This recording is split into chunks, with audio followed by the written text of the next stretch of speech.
my husband and I moved back to East Texas. He's also from my same hometown when my son was two. And it was the same kind of thing. I mean, we had different reasons than Sophie, like our son has special needs and we wanted to be around family and slow down and have more help. But part of us did think, oh, Austin's changed so much. It's going to be more idyllic up there. Grass is always greener. And oh, it was great for us. We were there for almost 2 years, wonderful for my son. And then we figured out he needed big city services, so we moved back to Austin. But there was a part of me that, as much as I enjoyed it, I also did feel restless because I'd lived in Austin forever. And so it was like, oh my gosh, wow, you can't just run out at midnight and hit up an all-night coffee shop. I mean, not that I was doing that when my son was two anyway, but you know what I'm saying. It was so I kind of channeled that restlessness of Sophie and that kind of fish out of water. She thinks she's trading uh, the hustle and the bustle and the stress, and she's hoping to become whole in this place that seems so wholesome.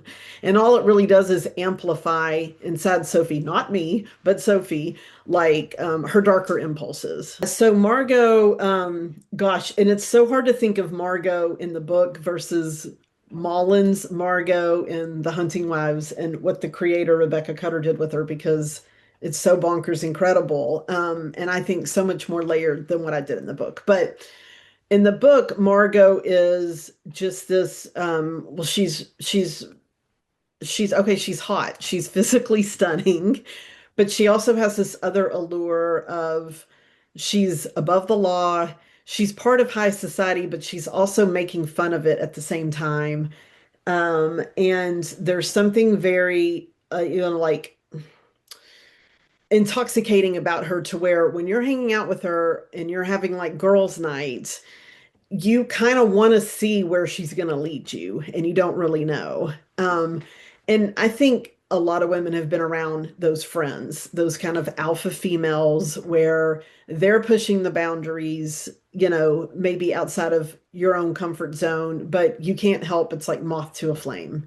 You're going to go along with it because you've never felt more alive. So that's what I was trying to capture was, yeah, that kind of, yeah, sort of like toxic, twisty socialite. Really, the idea came from my mom. We were driving on the back Texas roads, blacktop roads one day, and she was like, in high school, the rich boys used to invite us to something called the hunting party. I was like, the hell was that? And she was like, well, we'd go and sit in the woods on the hoods of their big cars and they would shoot at small game. And she said the first time I had no idea, and I think she really actually only went once. She didn't know that's what it was going to be. Um, and so she, but when she was telling me that, I was like, oh my God, Mom, that could have gone so wrong. Like Friday night in the woods, teenagers with guns. And then because I'm lazy, I was like, okay, that's a thriller, but I don't want to do research and make it like in the late 60s. So let me make it modern and let the females be the ones with the boys club, and have all the bad behavior. And so that's kind of how it all started.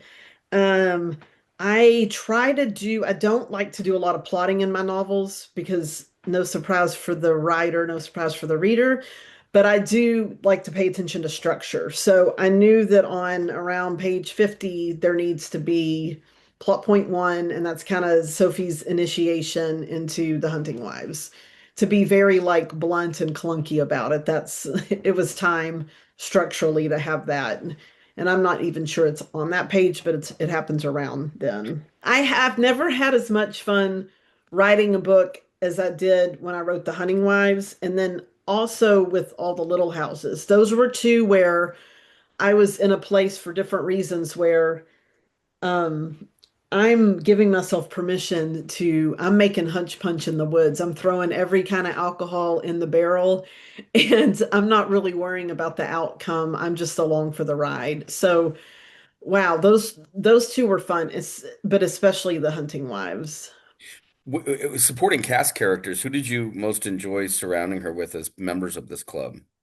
I mean, Callie's so fun because, like she's roofing Sophie. Like, what's her deal? Like, I'm not saying that's fun. It's a terrible thing to do, but I'm saying fun in this very like kind of villain. Um, I didn't know these women, so I was discovering them as I was writing them. And so for me, it was fun to watch what Callie was going to do next. And I also didn't know who the killer was until over halfway through writing it. So for a while, it was in my mind, it was Callie. So to set her up in all her kind of toxic ways, where you can tell she's in love with Margot and very jealous of the new girl, that was fun. Often when I'm writing, I'm sure this happens to you too, future scenes will come to me and I'll jot them down. So, for instance, I did see early on, okay, I feel like at some point Margot and Sophie are going to play spin the bottle with Brad and Jamie. And so I did actually, I guess, have a little list of stuff that I was writing towards.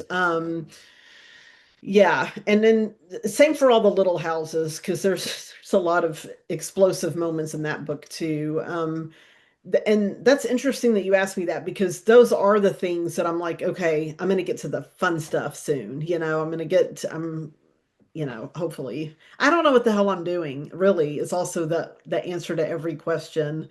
I try to write by instinct and I hope that it all works out.